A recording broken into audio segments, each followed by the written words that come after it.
우리는 이 시대에 성도로 살아가고 있습니다. 베드로 사도는 성도를 이렇게 얘기했습니다. 나그네라고요. 그래서 나그네를 한번 정리해 보았습니다. 나그네란 이 땅에 살아가지만 이 땅에 크게 애착하지 않고 이 땅에 많은 것을 두지 않고 늘 본향을 향해 움직이는 사람. 맞습니다. 우리는 나그네요. 지금은 성도로 이름을 부르고 있고 이 땅에 크리스찬으로서 살아가고 있습니다. 그럼 어떻게 해야 될까요? 우리의 삶은 주님이 더 잘 보이는 장소로 이동해야 합니다. 왜냐하면 우리는 이 시대에 택함받은 나그네이기 때문에 그렇습니다.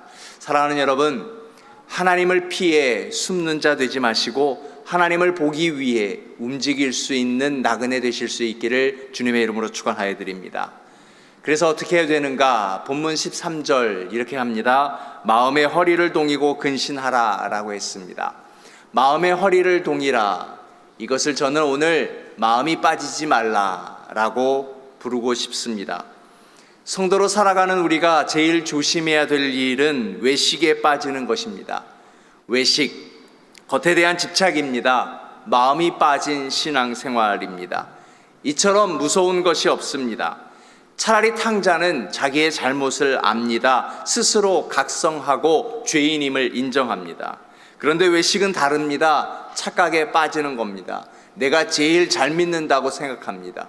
이러면 되는 거 아닌가? 그냥 이렇게 믿고 이렇게 예배하고 이렇게 섬기면 되는 것 아닌가? 사랑하는 여러분, 우리는 외식적인 신앙을 버리고 본심이 주님을 향한 믿음의 사람이 되어야 합니다. 왜냐하면 우리는 그냥 나그네가 아니라 택함받은 나그네이기 때문에 그렇습니다.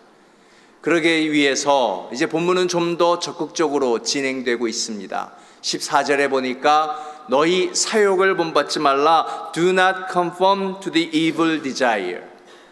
우리 속에 있는 이미 예수 믿고 없어진 줄 알았는데 이미 버렸어야 할 그 습관, 그 욕심이 아직까지 우리 속에 남아있더라 라고 하는 겁니다. 그럼 어떻게 해야 되는가? 본받지 말라 그러면 성경은 항상 본받을 것을 제시하고 있습니다. 우리가 무엇을 본받아야 하는가? 15절에 보니까 오직 너희를 부르신 거룩한 자처럼 주님이 기준이 되어야 한다라는 겁니다. 그래서 주님이 기준이 되기 위해서 우리가 본받으려면 우리는 무엇 해야 됩니까? 늘 예수 그리스도를 기억해야 하는 것입니다. 여러분, 한 주간 동안 예수 그리스도 기억하셨는지요? 신앙생활은 주님을 기억하기 위해서 한 가지 제도를 제안하였습니다. 그것이 성찬 예식입니다. 이것을 통해서 나를 기념하라, remember me, 나를 기억하라 라는 겁니다. 그럼 우리는 이렇게 반론합니다. 형식이 중요합니까? 형식을 통해서 우리 삶의 본질인 예수 그리스도의 십자가가 우리 삶의 기본이요 본질이라고 하는 것을 기억하라 라고 하는 것입니다. 더불어 교회의 본질을 재확인하는 것, 그리고 교회가 무엇인가를 확인하고 확정하는 것, 그것이 바로 성찬 예식입니다. 그렇게 되면 성찬 예식을 통해서 흩어졌던 우리의 마음을 다시 하나로 얻을 수 있는 것, 이것이 성찬의 형식, 거룩함의 회복입니다. 물론 형식만 있으면 안 됩니다. 형식은 내용을 담는 그릇입니다. 그릇은 있는데 내용이 없다. 그걸 우리는 뭐라고 합니까? 빈 그릇이라고 합니다. 떡과 잔을 나누면서 말씀을 묵상하고 찬양하고 기도하는 것, 이것이 성찬의 의미입니다. 만약 이것이 없이 그냥 성찬만 한다면 차라리 그냥 이탈리아 식당 가서 와인하고 빵 먹는 게 낫지요. 왜 우리가 함께 모여서 이것은 주의 살입니다, 이것은 주의 피입니다, 왜 우리가 기억해야 하며 해야 하는가? 바로 여기에 삶의 본질, 교회의 본질이 담겨 있기 때문에 그렇습니다. 하지만 모두가 다 그러지 않았습니다. 참 괜찮았던 사람들인데 바리새인들은 그만 내용에는 관심 없고 형식에만 집중하게 되었습니다. 마가복음 7장 3절 4절 말씀입니다. 바리새인들과 모든 유대인들은 장로들의 전통을 지키며 손을 잘 씻지 않고서는 음식을 먹지 아니하며 또 시장에서 돌아와서도 물을 뿌리지 않고서는 먹지 아니하며 그 외에도 여러 가지를 지키어오는 것이 있으니 등과 주발과 녹그릇을 씻음이러라 라고 했습니다. 제사장이 하나님의 성전에 들어갈 때 물두멍에 손을 씻는 의식이 있습니다. 손을 왜 씻는가의 형식입니다. 왜 이 형식이 존재했는가 하면 하나님 앞에 나아갈 때 하나님은 정결하신데 우리의 삶이 부정결하니까, 정결하지 못하니까 하나님 앞에 설 때 정결하게 하는 예식이 필요했습니다. 그래서 성전 앞에 물두멍을 두고 그 물두멍에 우리의 손을 씻고 정결함을 회복한다라는 마음으로 들어간 것입니다. 처음의 취지, 정결함의 회복입니다. 결코 나쁜 것이 아닙니다. 잘 믿고자 했던 것입니다. 그런데 시간이 지나가면서 이것이 기계화되고 형식화되면서 정신은 사라져버리고 손을 씻어야 된다라는 것이 율법이 돼버렸습니다. 본질을 다 놓쳐버리고 전통이 돼버렸다라는 것입니다. 그래서 손을 씻지 않는 자들을 공격하기 시작했습니다. 그것이 오늘 본문의 오늘 주어진 마가복음의 말씀입니다. 이사야 선지자는 이 백성이 입술로는 나를 존경하되 마음은 내게서 멀도다라고 한탄하였습니다. 하나님께서 원하시는 거룩은 우리의 마음입니다. 우리의 마음이 얼마만큼 하나님 앞에 가까이 가 있는가? 하나님은 오늘 나의 마음을 보기를 원하시는 것입니다. 사랑하는 여러분, 오늘 이 예배, 온전한 마음을 하나님 앞에 드릴 수 있는 예배가 되실 수 있기를 주님의 이름으로 축원하여 드립니다. 자, 그러면 나의 마음을 하나님 앞에 드린다라고 하는 것이 뭘까요? 베드로 사도는 얘기합니다. 그것은 바로 회개와 순종이라고요. 시편 32편 1절의 말씀을 올려드립니다. 허물의 사함을, 먼저 허물 얘기할게요. 허물은 그냥 우리의 허물 말하는 것 아닙니다. 성경은 아주 센 단어를 사용했습니다. 허물이란 반역죄를 말하는 것입니다. 자, 왜 우리가 반역죄를 짓죠? 반역이라고 하면은 그건 죄인 줄 알고 행하는 겁니다. 반역이라는 것은 죄잖아요. 그런데 죄인 줄 알고 그걸 감행하는 것, 반역죄입니다. 그리고 내가 왕이 되면 잘할 것 같습니다. 그래서 그 반역을 하는 겁니다. 그것이 교만입니다. 성경은 허물을 반역으로 보고 교만한 마음으로 보고 죄인 줄 알면서도 죄를 짓는 것으로 보고 있는 겁니다. 자, 그러면 허물을 누가 짓는 걸까요? 하나님을 아는 사람이 반역죄를 짓는 겁니다. 말씀을 아는 사람이 반역죄를 짓는 겁니다. 그러니 반역죄를 짓고 나서도 우리는 버젓이 예배할 수 있는 겁니다. 그게 예배냐? 지금 다윗은 그것을 이야기하고 있는 것입니다. 하나님은 오늘 다윗을 통해서 예배자의 위선을 엄격하게 꾸짖는 것입니다. 그래서 호세아 6장 6절에서도 번제보다 하나님을 아는 것을 원하노라 라고 했던 것이죠. 시편 말씀 다시 한번 올려줬으면 좋겠습니다. 지금 이 시대에 허물의 사함을 받지 않는 자가 너무 많다라고 하는 겁니다. 자, 그런데 쭉 읽어보십시오. 허물의 사함을 받고 자신의 죄가 가려진 자는 복이 있다라고 했습니다.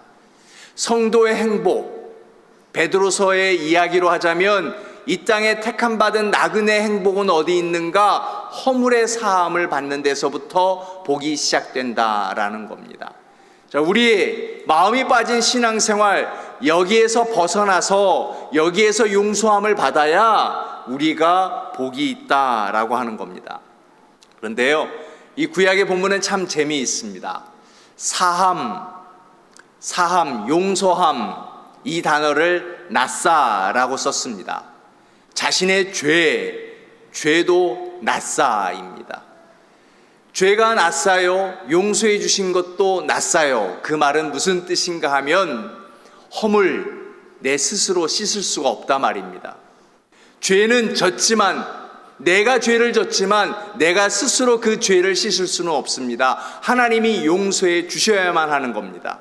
그래서 죄가 낫사요, 또 사함도 낫사인 것입니다. 그래서 하나님께서 나의 죄를 씻겨 주셨기 때문에 비로소 복이 되는 것입니다. 그러므로 진실한 마음은 무엇인가? 죄를 용서받기 위한 진실한 회개. 하나님, 한 주간 내 마음이 빠져 있었습니다. 알면서도 죄를 지었습니다. 말씀이 분명히 제게 주어졌는데 그 말씀에 삶이 되지 못했습니다. 진실로 하나님 앞에 회개할 때 바로 거기에서부터 우리의 행복이 시작된다라는 말씀입니다. 사람은 끈질긴 죄의 문제를 안고 살아갑니다.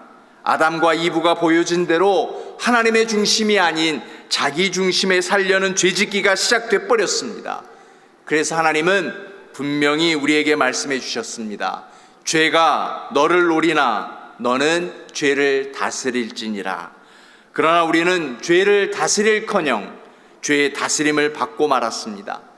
여러분, 우리가 절대로 할 수 없는 것이 있는데 내 죄를 숨길 수도 없고 또 죄로부터 숨을 수도 없습니다. 그래서 하나님은 우리를 회개한 사람을 어떻게 다루시는가? 잠언 28장 13절의 말씀입니다. 자기 죄를 숨기는 사람은 잘 되지 못하나 죄를 자백하고 끊어버리는 사람은 불쌍히 여김을 받으리라.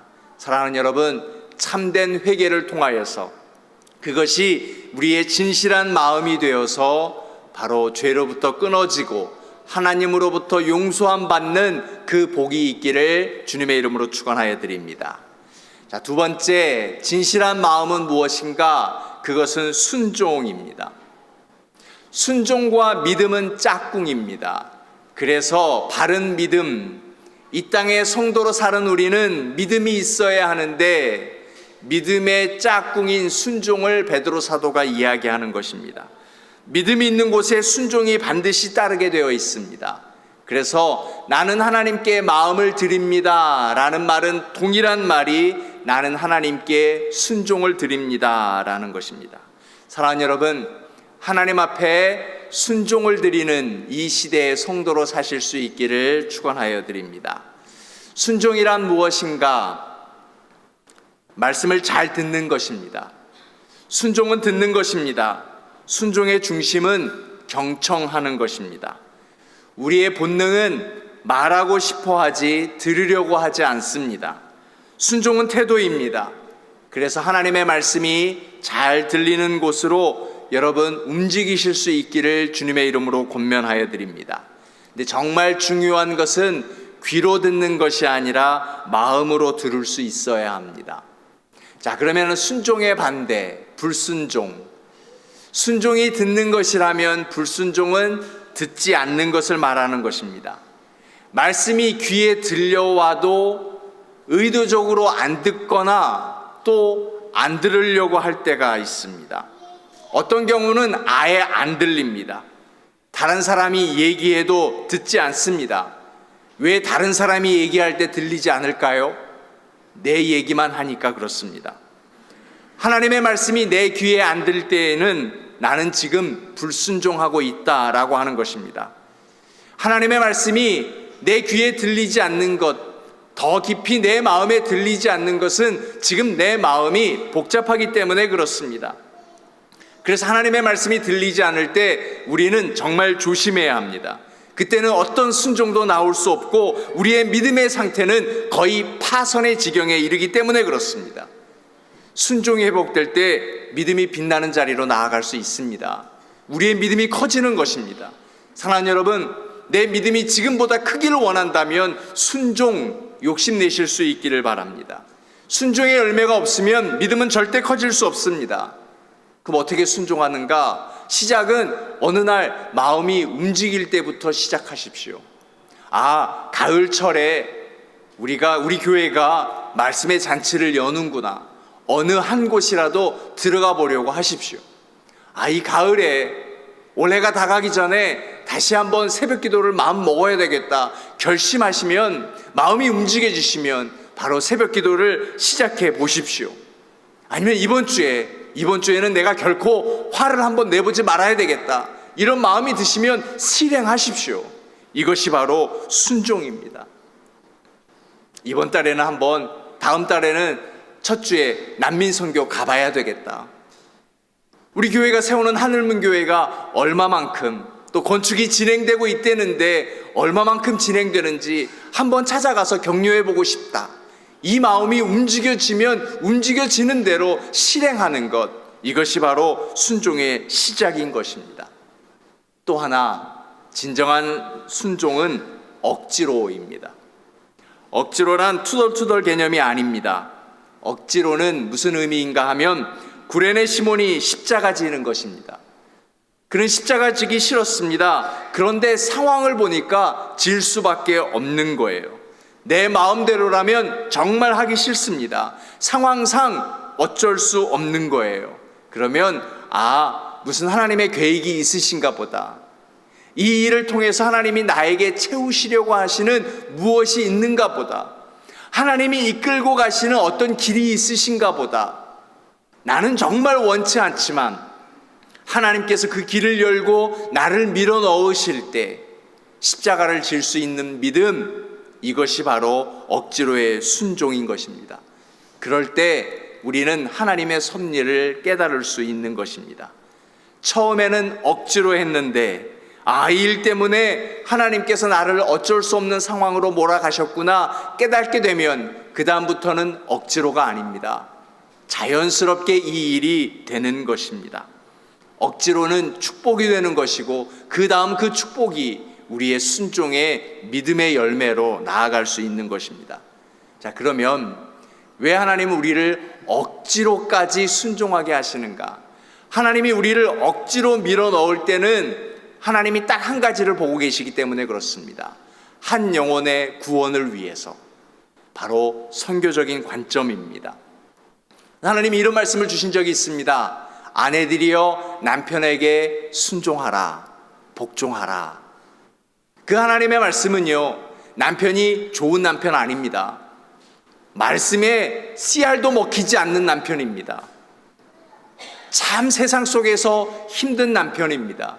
그럼에도 왜 아내들이여 남편에게 순종하라 라고 했는가 하면 그 남편의 영혼이 돌아오기 위해서 아내의 순종이 필요하다라고 하는 겁니다. 근데 여러분 오해하지 마십시오. 성경에서 아내들이여 라고 하는 것은 모든 여자들을 말하는 것이 아닙니다. 괜히 이 말씀 앞에 남자들이 어깨 펼 때가 있는데요, 아내들이여 라고 하는 것은 모든 믿음의 사람들이여 라고 하는 것입니다. 모든 믿음의 사람들은 때로 세속적인 사람 앞에서 그 영혼이 주께로 돌아오기 위해 하나님이 주신 인내함을 가지라 라고 하는 겁니다. 온유함을 가지라 라고 하는 것입니다. 이 순종이 이 시대에 우리에게 꼭 필요한 일입니다. 그래서 하나님은 억지로 우리를 순종의 자리로 밀어 넣으면서 한 영혼을 바라보시면서 그 영혼이 주께로 돌아오기 위해서 나를 순종의 자리로 밀어 넣으시고 우리 교회를 계속해서 난민의 자리로, 해외 선교의 자리로 밀어 넣으신다라고 하는 것입니다. 내 삶이, 내 믿음이 순종으로 잘 다듬어져 있을 때, 그럴 때 우리는 어떤 말을 하지 않아도, 우리가 어떤 행위를 하지 않아도 그 사람이 평소 살아가는 삶을 보면서 누군가가 바라보고 누군가가 하나님 앞으로 돌아오는 역사가 일어나게 될 줄로 믿습니다. 사랑하는 여러분, 이런 신앙의 자리까지 나아가도록 한번 사모해 보지 않으시겠습니까? 나는 순종의 사람인가? 말씀 밑에서 말씀을 경청하려 하고 있는가? 그리고 억지로라도 그 일을 감당하려고 하고 있는가? 선교적인 삶을 위해서, 한 영혼을 얻기 위해서 순종하는 사람인가 돌아보실 수 있는 복된 주일이 되실 수 있기를 주님의 이름으로 축원하여 드립니다. 이혜인 수녀님이 시를 쓰셨는데 제목이 큰 소리로 말씀하지 않으셔도 들려옵니다 라는 겁니다. 하나님을 사랑하기에 큰 소리로 말씀하지 않으셔도 그 음성이 들려진다라는 것입니다. 그 말씀에 순종하니까 말씀이 들려옵니다. 말씀에 순종하지 아니하면 말씀이 들려오지 않습니다. 그런 하나님은 한 번도 말씀하지 않으신 적이 없습니다. 늘 하나님께 가까이 있으니까, 그리고 하나님 앞에 마음이 열려 있으니까 하나님의 말씀이 들려온다라는 겁니다. 문제는 나였어요. 나의 믿음이었어요. 내가 마음이 빠진 신앙생활이었어요. 그래서 말씀이 들리지 않았던 거예요. 큰 소리로 말씀하지 않으셔도 분명히 들을 수 있다라고 하는 수녀님의 고백, 그 믿음이 참 부러웠습니다. 오랜 옛날 책을 들여보니까 우리 한국 강단에 교인을 분류하는 교인 분류가 이렇게 되어 있더라고요. 첫째는 인력거 교인이 있답니다. 인력거, 누군가 앞에서 끌어줘야만 교회를 나오는 인력거 교인입니다. 내가 어디에 들어있는가 보십시오. 두 번째는 나룻배 교인이 있답니다. 노를 뒤에서 졌든지 누군가가 뒤에서 밀어주어야만 나오는 겁니다. 혹시 오늘 누군가 밀어서 나오신 분 계시는지요? 나룻배 교인입니다. 세 번째는요, 연. 줄로 매달아 두지 않으면 멀리 날아가 버릴 위험성이 있어서, 그래서 항상 긴장하고 항상 수시로 전화하고 항상 챙겨줘야 하는 사람입니다. 오늘 전화 받고 나오신 분 계십니까? 나는 연이다 생각하면 되겠습니다. 또 고무풍선 같은 교인이 있답니다. 감정의 바람으로 가득 차서 언제 터질지 모릅니다. 분명히 우리 가운데 있습니다. 언제 터질지 모릅니다. 그러면 나는 고무풍선이다 생각하시면 됩니다. 마지막으로 럭비공 교인이 있답니다. 어디로 튈지 종잡을 수 없는 거예요. 참 교인의 분류도 많습니다. 그런데 오늘 우리는 여기에서 다 벗어나서 진실로 마음으로 드리는 교인이 되자라고 하는 것입니다. 우리 교회 60전을 지나가고 있습니다. 이제 우리가 회복해야 되는 것은 마음이 빠진 신앙생활이 아니라 정말 마음으로 올려드릴 수 있는 예배. 그래서 우리는 먼저 회개하고 어떤 일이든 감당할 수 있는 순종, 이 회개와 순종, 이것이 우리들의 마음이 될 때 우리 한미교회는 60주년을 지나 더욱더 이 땅에 등대와 같은 교회가 되리라 믿습니다. 세상은 지금 교회를 보고 있습니다. 가짜뉴스가 난무한 이곳에 진실한 복음이 들려지는 교회, 그리고 진실한 순종과 회개가 있는 교회, 하나님이 맡기셨을 때 억지로라도 십자가를 질 수 있는 교회, 그 일을 감당할 수 있는 교회. 그래서 우리는 이번 주에 회개와 순종으로 우리의 마음을 다하여서 함께 나아가는 이 땅에 택함받은 나그네의 삶을 살아내실 수 있기를 주님의 이름으로 축원하여 드립니다. 은혜로우신 하나님, 우리의 마음으로 회개하고 진실한 마음으로 하나님의 말씀을 듣고 억지로라도 순종하기를 원합니다. 진실한 예배자가 되어서 그것이 우리의 행복임을 알기를 원합니다. 하나님, 그렇게 나아가는 한미교회, 그리고 그렇게 나아가는 이 시대에 택함받은 나그네가 되게 하여 주옵소서. 하나님이 보이지 않을 때 억지로 하나님이 보이는 곳으로 움직여가며 하나님의 음성을 들으며 그 하나님의 음성대로 십자가를 질 수 있는 한 사람, 그 나그네가 바로 저희들이게 하여 주시옵소서. 그렇게 저희들에게 주어진 십자가를 능히 감당하고 삶에서 하나님의 일들을 나타내고 한 영혼을 주께로 부르기에 오늘 우리들의 삶이 쓰여질 수 있는, 그것이 우리들의 기쁨이 될 수 있는 믿음이 되게 하여 주옵소서. 감사드리며 예수님의 이름으로 기도드립니다. 아멘.